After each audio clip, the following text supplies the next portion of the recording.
오늘도 우리 주님 은혜가 우리 가운데 함께하기를 주의 이름으로 축복합니다. 지난 주일부터 믿음에 관한 말씀을 전합니다. 첫 번째는 노아에 대한 믿음을 말씀드렸어요. 사실 우리 예수 믿는 분들이 믿음이라는 단어를 굉장히 많이 씁니다. 그런데 이 믿음이라는 단어를 쓰면서 또 나 하나님을 믿어요, 하나님 믿습니다 이런 단어를 쓰지만 진짜 믿음이 무언가에 대해서는 잘 몰라요. 그러니까 자기가 생각할 때 내 마음속으로 하나님을 믿고 내 생각으로 하나님 믿으니까 하나님을 믿는다, 이렇게 본인은 생각하는 거예요.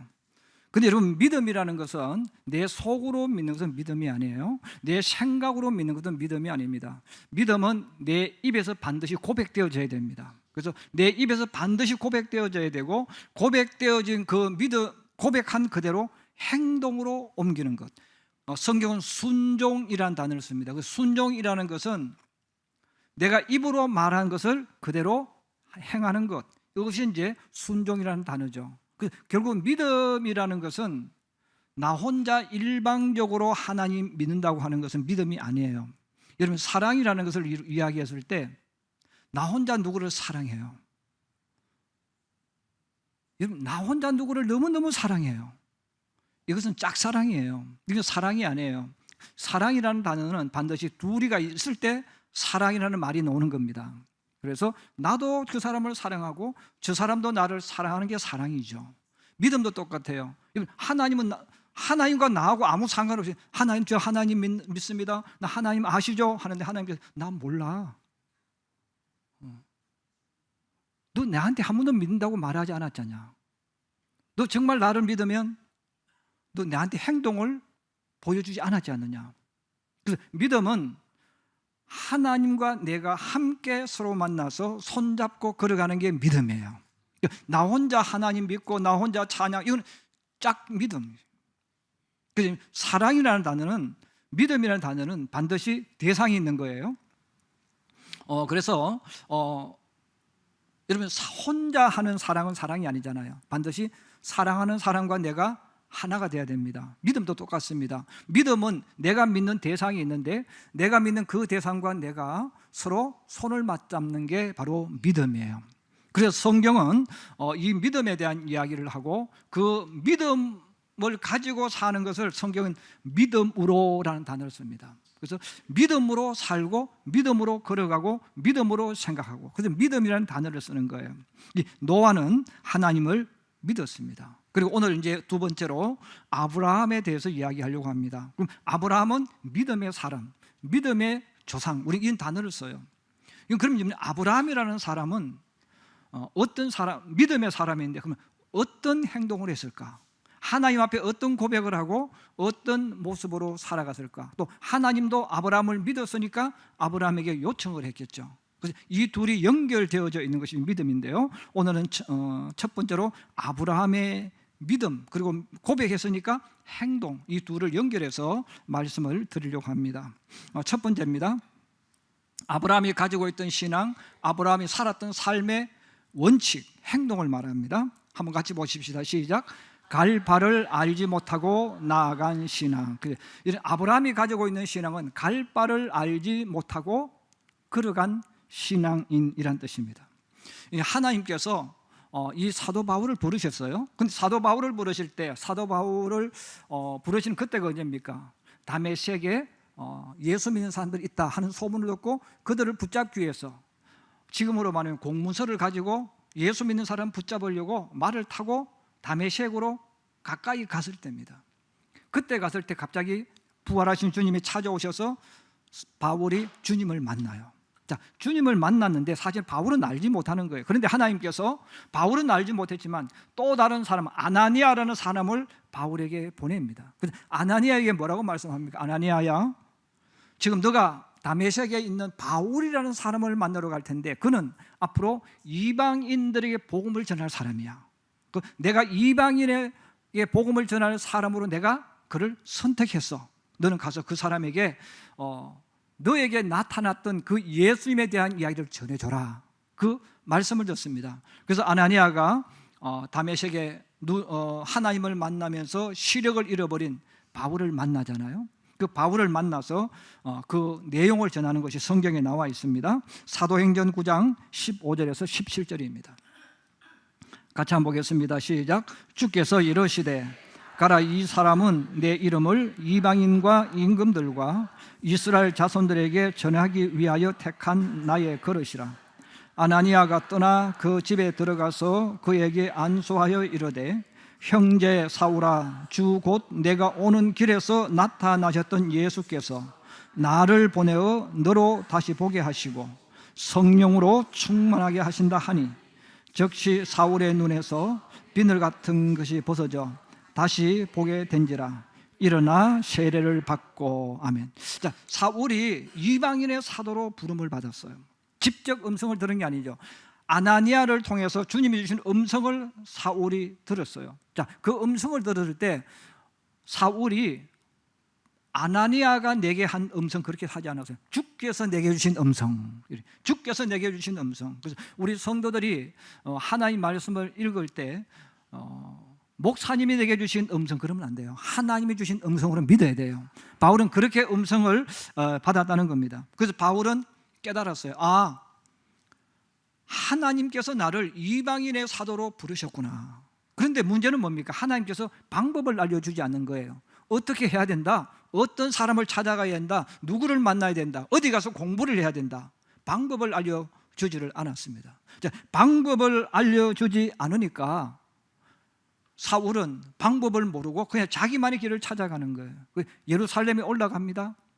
여러분, 예루살렘에 올라간 이유가 뭡니까? 내가 예루살렘에 올라가면 내가 주님 만난 줄 알고 사도들이 나와서 나를 반겨주겠지, 환영해주기, 그런 기대를 가지고 올라갔는데 사도들이 무서워 피하는 거예요. 그래서 제대로 사도들을 만나지 못하고 예루살렘에서 돌아오게 됩니다. 그리고 그는 아라비아 사막에 있는 시내산으로 갑니다.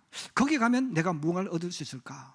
그 사도 바울이 이방인의 사도를 부름받았는데 누구에게 배워야 되는지, 뭘 배워야 되는지, 내가 뭘 해야 되는지 전혀 알지를 못했다는 겁니다. 많은 신앙인들이 하나님을 믿으면서 가장 답답해하는 것이 사실 바로 이거예요. 내가 주님 일을 하고 싶은데 주님 저기 좀 알려주세요. 제가 뭘 하면 좋겠어요. 여러분 기도 많이 해보셨을 거예요. 그런데 하나님께서 너 무엇을 해라 이렇게 직접 주님이 알려주신 분 계세요? 없어요. 여러분 요즘 많은 청년들 이제 결혼하잖아요. 이미 결혼하신 분들이 있어요.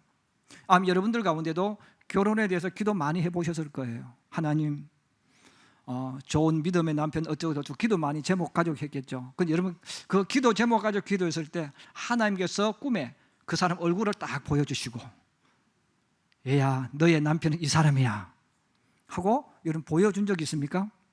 아무도 없습니다. 그래서 하나님께서 나에게 성경은 결혼을 하라고 하셨는데 그러면 하나님께서 나에게 누구를 만나서 누구와 같이 인생을 살아라 그렇게 말씀해 준 적이 없어요. 또 여러분 우리가 사업을 하는 것도 마찬가지예요. 여러분 사업하는 사람들이 기도하면서 하나님 제가 사업을 하려고 합니다. 하나님 좋은 사업 아이템을 좀 알려주세요. 기도해요. 그럼 하나님께서 그래 내가 너를 보니까 너는 요게 좋겠다. 알려주셨느냐? 아무도 알려주지 않았어요. 성경은 바로 우리 성도들에게 알려주는 거예요. 하나님께서 우리에게 사명을 맡기시고 우리에게 뭘 맡기실 때는 알려주지 않는다는 거예요. 알려주지 않으니까 오늘 아브라함처럼 갈 바를 알지 못하고 우리는 나아가야 된다는 거예요.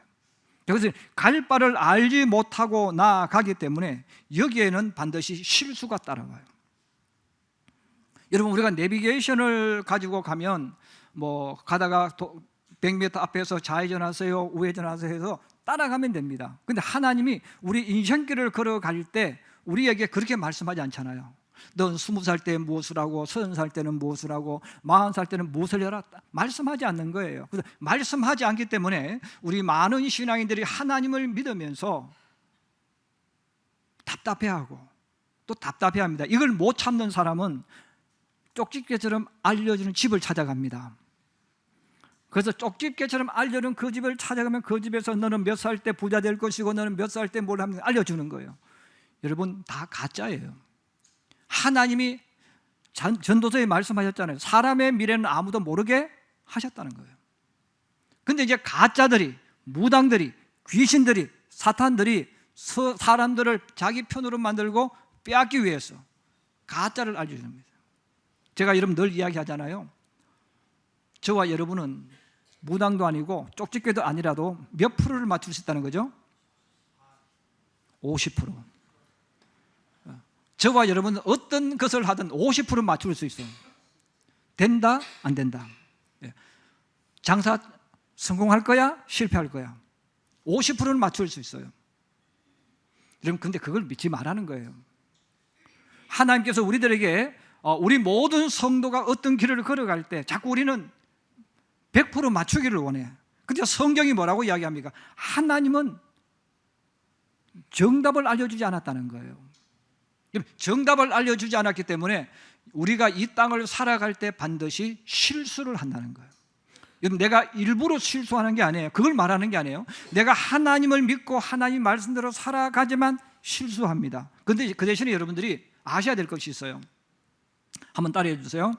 사람의 실수도 축복으로 바꾸어 주시는 하나님. 이걸 믿으셔야 돼요. 그래서 하나님께서 성도를 이끌어 가실 때 원하는 게 뭐냐면 실수하지 않기를 원하는 게 아니에요. 하나님이 우리에게 원하는 것은 하나님을 믿으라는 거예요. 근데 그래서 우리가 믿으니까 내가 하나님을 믿고 말씀 따라가다가 실수를 하게 되어졌을 때 그걸 두려워하면 안 돼요. 여러분, 내가 하나님을 올바로 따라가다가 실수했을 때 하나님은 그 실수를 축복으로 바꿔주신 하나님, 그걸 믿어야 돼요. 그리고 더 나아가서 그럼 하나님이 내게 원하는 게 뭡니까? 실수 안 하는 걸 원하는 게 아니에요. 우리 한국 사람들은 특히 전 세계 많은 민족 가운데서 우리 한국인들이 참 굉장히 큰 장점인데 단점이 뭐냐면 잘한 것을 칭찬 안 해. 꼭 못한 것만 가져와서 딱 꼬집는 거예요. 그래서 애가 시험을 쳤는데 다 100점 맞았어요. 딱 하나만 95점 맞았어. 그러면 여러분, 부모가 그 아이에게 지적을 하면 됩니까? 안 됩니까? 안 돼. 그런데 지적을 해. 너 다 100점 맞았는데 너 정신 안 차렸지. 여기 왜 95점이냐?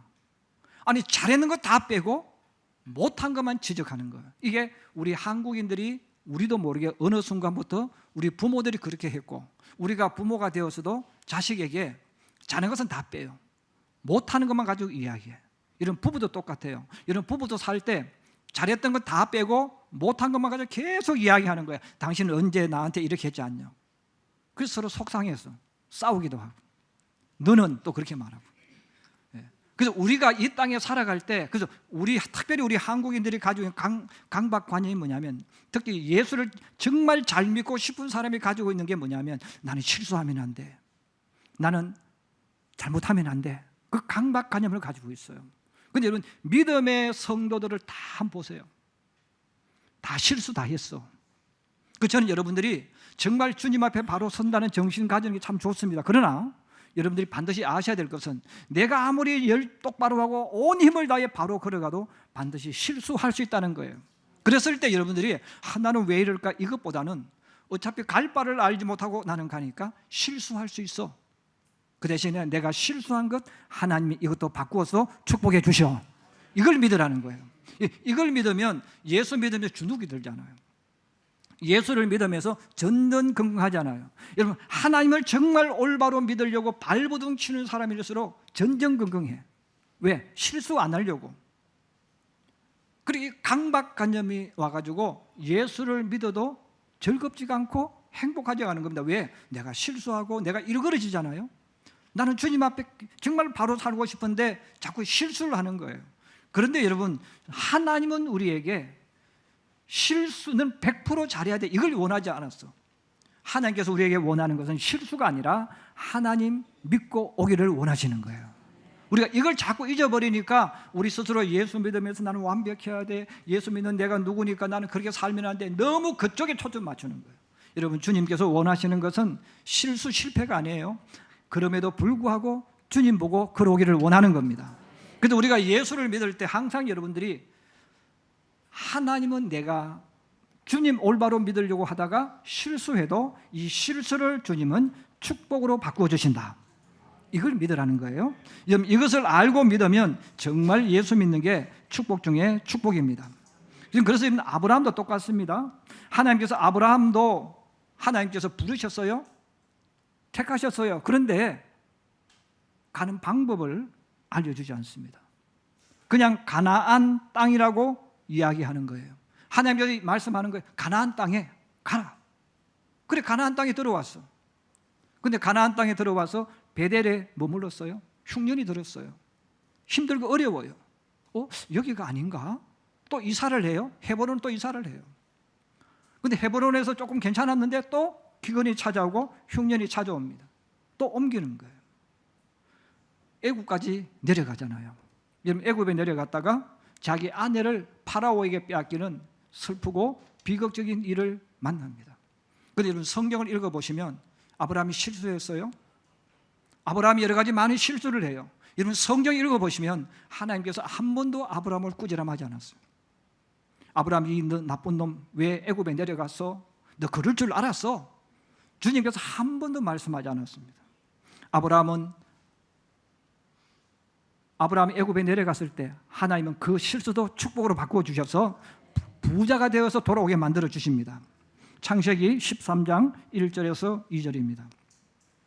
우리가 같이 한번 보십시다. 시작. 아브라함이 애굽에서 그와 그의 아내와 모든 소유와 롯과 함께 네겝으로 올라가니 아브라함에게 가축과 은과 금이 풍부하였더라. 아멘. 이 네겝이라는 말은 광야, 황무지라는 그런 뜻이죠. 그래서 바로 유대 땅 자체가 황무지예요. 이 황무지인데 애굽에서 유대 땅으로 아브라함이 다시금 돌아왔다, 이렇게 말씀을 합니다. 여러분, 아브라함이 분명히 잘못한 거예요.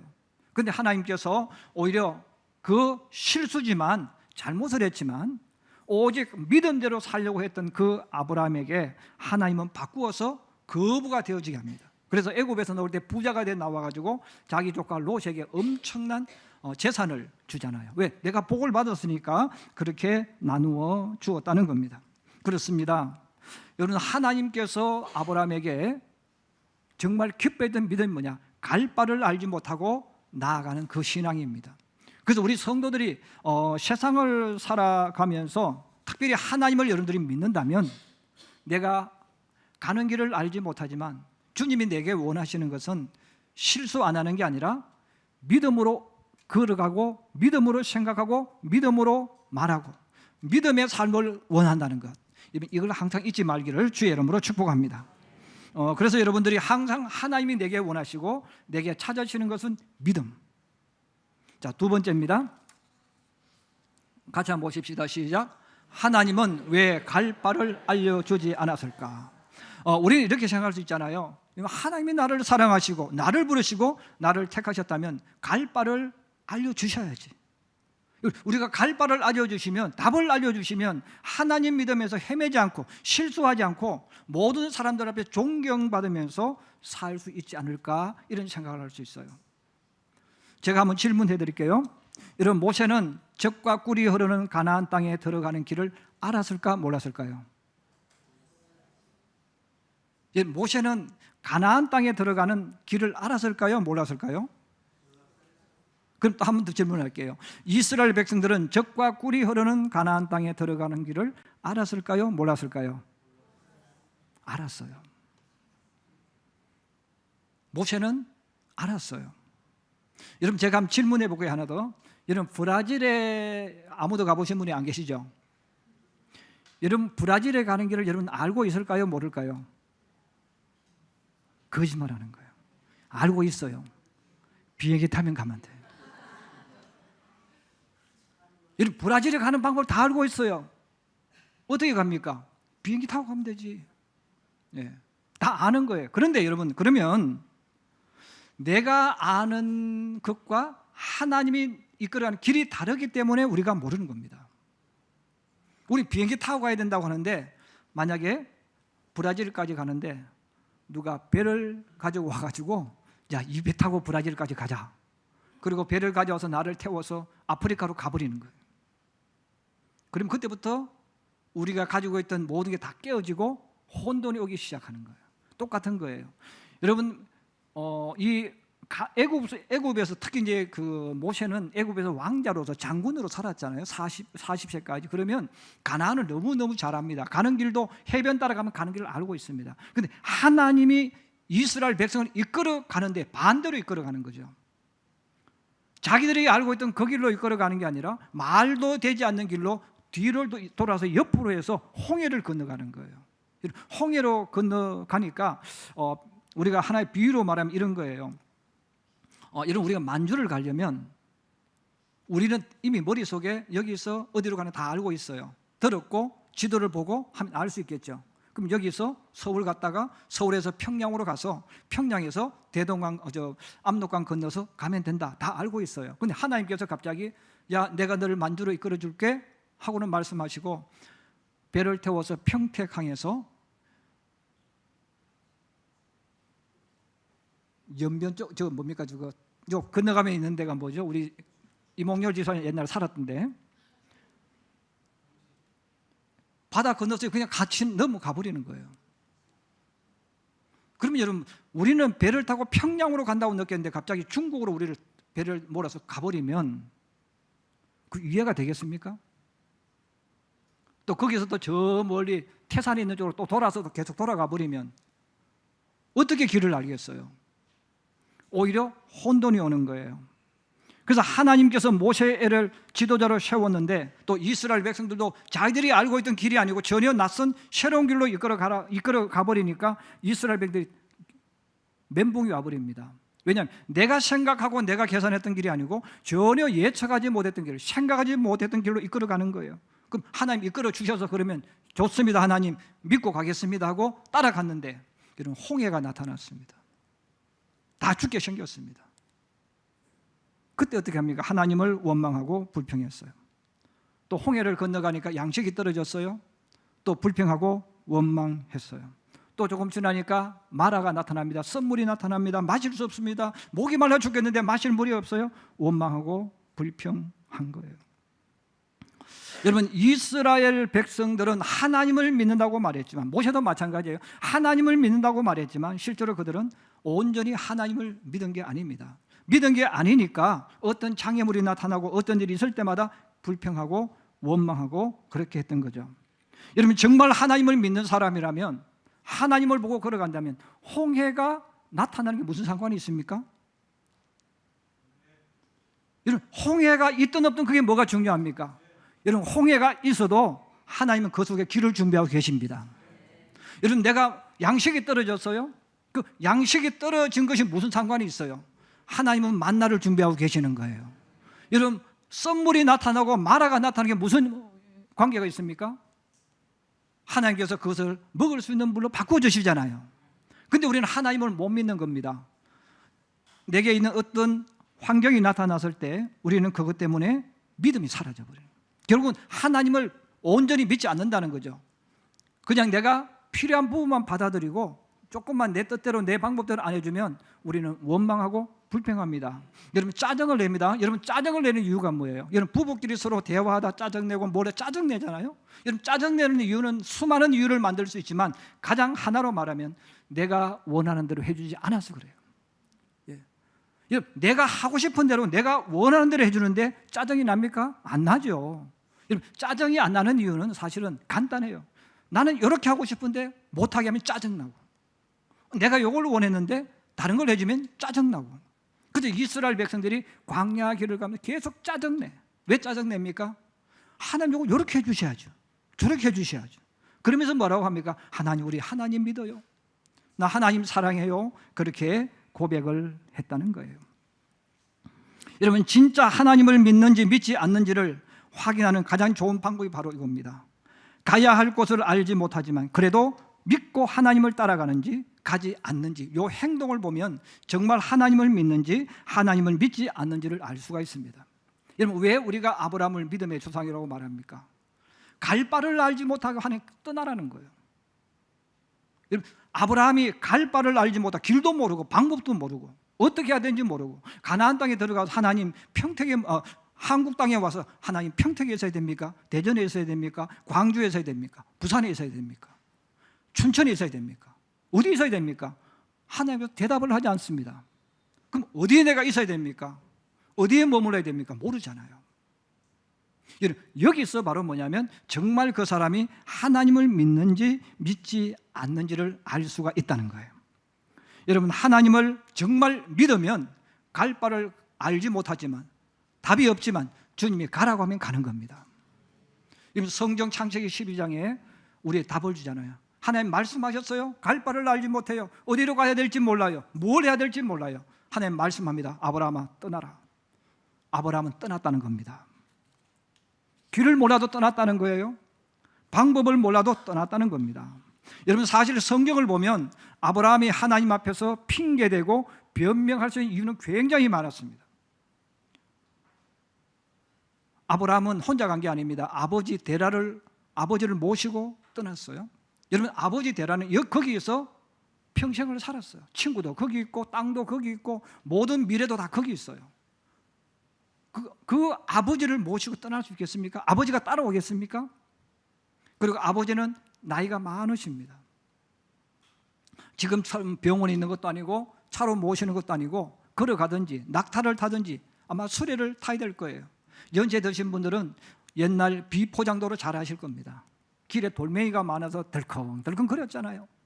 이런 그런 길을 나이 드신 아버지를 모시고 갈 수 있겠어요? 아버지가 아프면 어떻게 할 거예요? 돌아가시면 어떻게 할 거예요?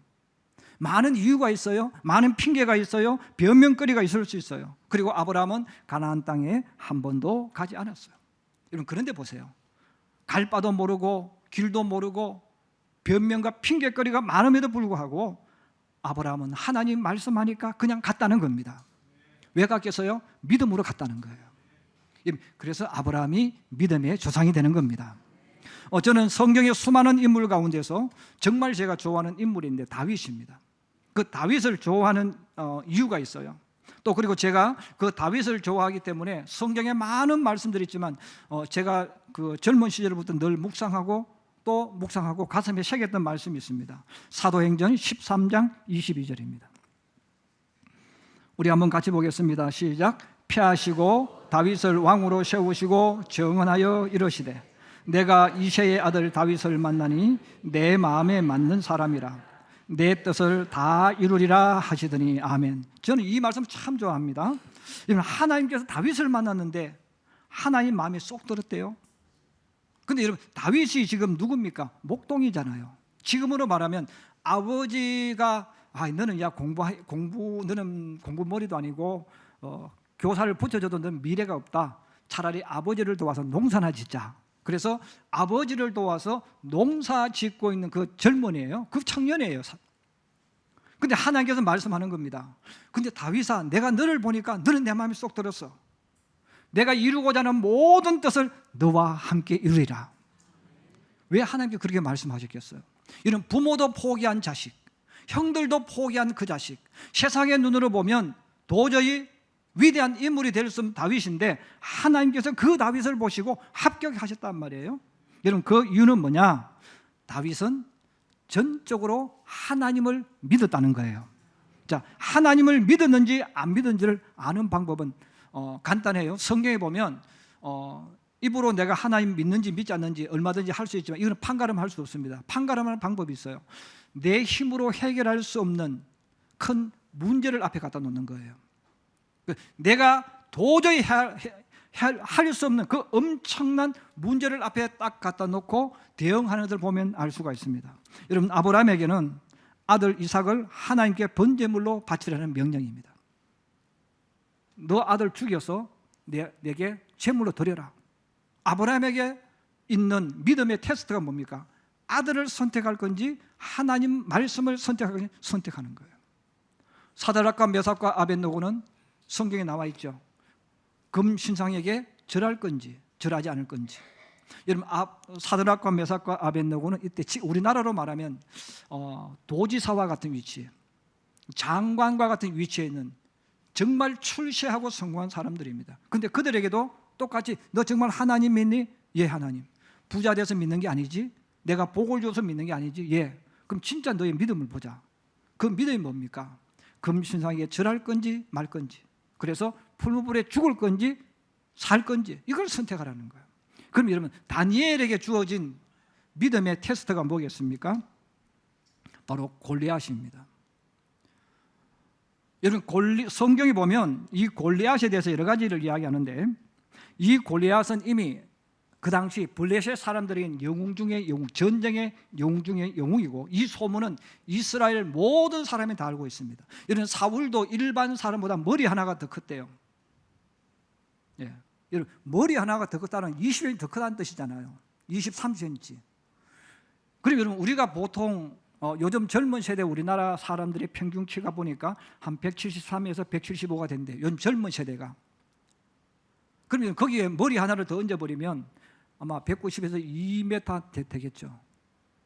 그럼 여러분, 170 되는 사람이 2m 되는 사람 보고 너 이길 수 있어 이렇게 말할 수 있겠어요? 할 수가 없는 거죠. 그래서 사울이 장수지만 숨잖아요. 이스라엘의 장군들이 전쟁에서 나름대로 유명한 사람들이에요. 근데 골리앗을 보니까 다 숨습니다. 왜? 싸우면 100% 지는 거예요. 그래서 칼싸움 하는 거나 모든 데 있어서 그들이 이미 알고 있습니다. 우리가 저 괴물과 싸우면 우리가 반드시 진다. 지니까 그들이 살 수 있는 방법이 뭡니까? 숨거나 도망하는 거예요. 숨거나 도망하는 길을 택합니다. 그런데 다윗은 골리앗을 만났을 때 무엇이라고 말합니까? 우리 성경 다시 한번 보십시다. 사무엘상 17장 37절입니다. 같이 봅니다. 시작. 다윗이 이르되 여호와께서 나를 사자의 발톱과 곰의 발톱에서 건져내셨은즉 나를 이 블레셋 사람의 손에서도 건져내시리다. 아멘.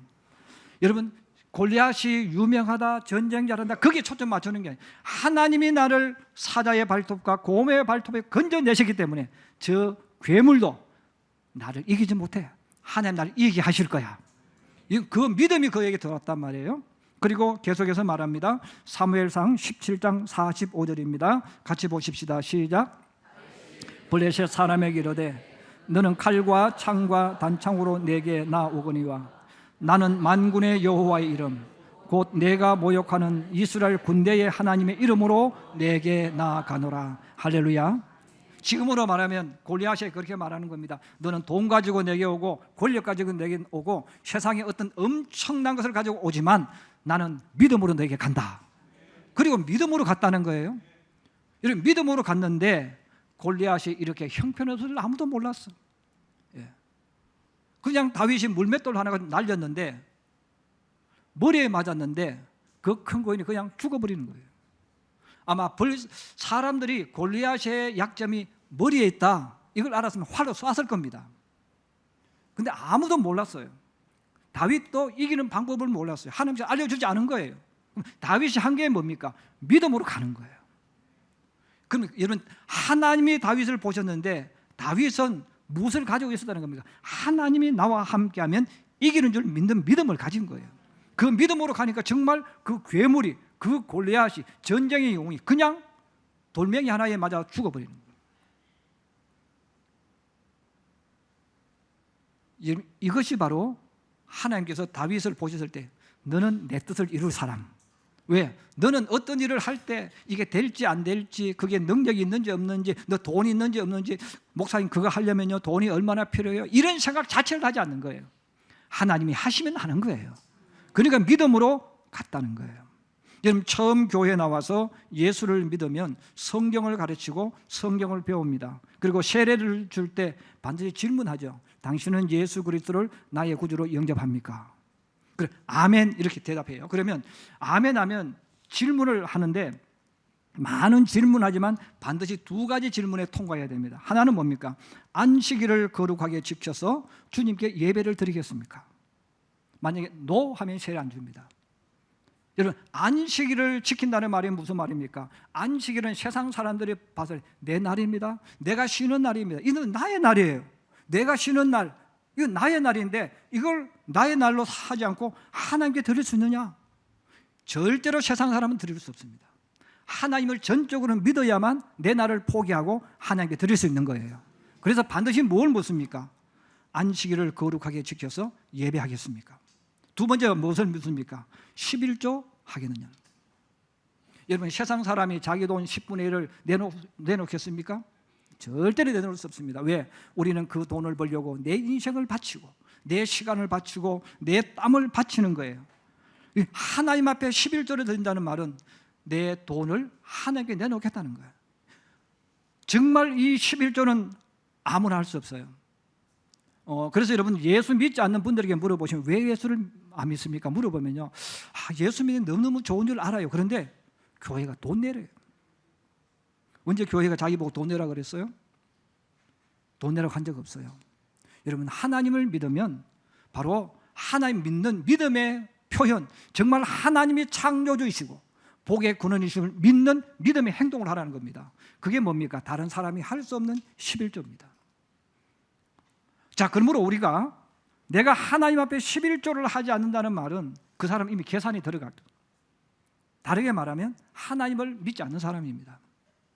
여러분, 안식일을 거룩하게 지키지 않고 그날 놀러 간다면 그 사람은 하나님을 믿지 않는 사람입니다. 왜 그렇습니까? 입으로 고백한 것과 행동이 다르잖아요. 그래서 이 두 가지를 딱 할 때 교회에서 그럼 당신은 예수를 영접한 사람으로 인정하고 세례를 주는 거예요. 다르게 말하면 믿음을 보고 준다는 뜻입니다. 여러분, 하나님께서 성도를 이끌어 가실 때 우리는 방법을 모르지만 여러분, 복 있는 길로 가는 방법은 간단합니다. 하나님 말씀 믿고 말씀 붙잡고 걸어가면 반드시 복이 나타납니다. 그런데 왜 많은 사람들이 그 길로 못 걸어갈까요? 자꾸 머리를 쓰는 거예요.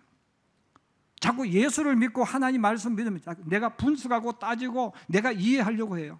여러분, 지난주에 말씀드렸잖아요. 하나님 말씀은 이해하는 게 아니에요. 하나님 말씀 믿음으로 받아들이는 겁니다. 여러분, 성경은 내가 이해하는 게 아니에요. 이해한다고 하는 사람은 거짓말하는 사람이에요. 하나님 말씀은 믿음으로 받아들이는 겁니다. 여러분, 아브라함이 왜 족장이 되어졌을까요? 아브라함이 왜 믿음의 조상이 되어졌을까요? 아브라함은 믿음으로 걸어간 거예요. 믿음으로 걸어가는 것을 어떻게 알 수 있습니까? 갈 바를 알지 못하고 믿고 갔다는 거예요. 그렇습니다. 여러분, 오늘날도 교회에 다니는 사람 많습니다. 입으로 예수 믿는 사람 많습니다. 그런데 그가 정말 예수를 믿으면 하나님 말씀 붙잡고 말씀 믿고 걸어가야 돼요. 그 걸어간다는 말이 무슨 말입니까? 행동으로 하는 거예요. 사랑하는 우리 성도 여러분, 저와 여러분이 걸어가는 길 속에 홍해가 나타날 수 있어요. 때로는 양식이 떨어질 수 있어요. 특별히 우리 청년들은 직장이 보이지 않을 수 있어요. 지금 너무너무 어려운 길로 갈 수 있어요. 그런데 하나님을 정말 믿으면 양식이 떨어지든 직장이 있든 없든 그게 중요한 게 아닙니다. 하나님 보고 걸어가면 길이 나타난다는 거예요. 하나님 보고 말씀 붙잡고 그 길을 걸어가면 복이 나타난다는 거예요. 이런 그 길을 걸어갔던 사람이 아브라함입니다. 저는 우리 성도들이 미래를 열어갈 때 이렇게 하고 저렇게 하고 이렇게 한다고 생각하시면 그건 오해입니다. 그건 세상에서 가르치는 방법입니다. 그럼 우리 예수 믿는 사람은 하나님을 바라볼 때 무엇을 가져야 됩니까? 내가 하나님 말씀대로 걸어가면, 말씀대로 행하면 반드시 하나님이 복을 주신다. 그리고 반드시 하나님의 역사가 일어난다. 이걸 보고 걸어가라는 거예요. 여러분, 그 길을 걸어가는 사람이 바로 아브라함처럼 갈 바를 알지 못하고 걸어가는 신앙이 됩니다. 여러분, 우리가 내 인생이 앞으로 몇 년 남았든 아무도 몰라요. 그래서 우리 모든 사람은 내 미래는 갈 바를 모르고 걸어갑니다. 그런데 갈 바를 모르고 걸어갈지라도 저나 여러분들이 그 속에서 갈 바는 모르지만, 무엇이 있을지 모르지만, 잘 될 수도 있지만 안 될 수도 있지만 분명한 것은 하나님 붙잡고 걸어가면 문제가 해결되어지고 하나님의 역사가 일어난다는 것, 이것을 가슴에 품고 걸어가는 우리 모든 사람들이 되기를 주님의 이름으로 축복합니다.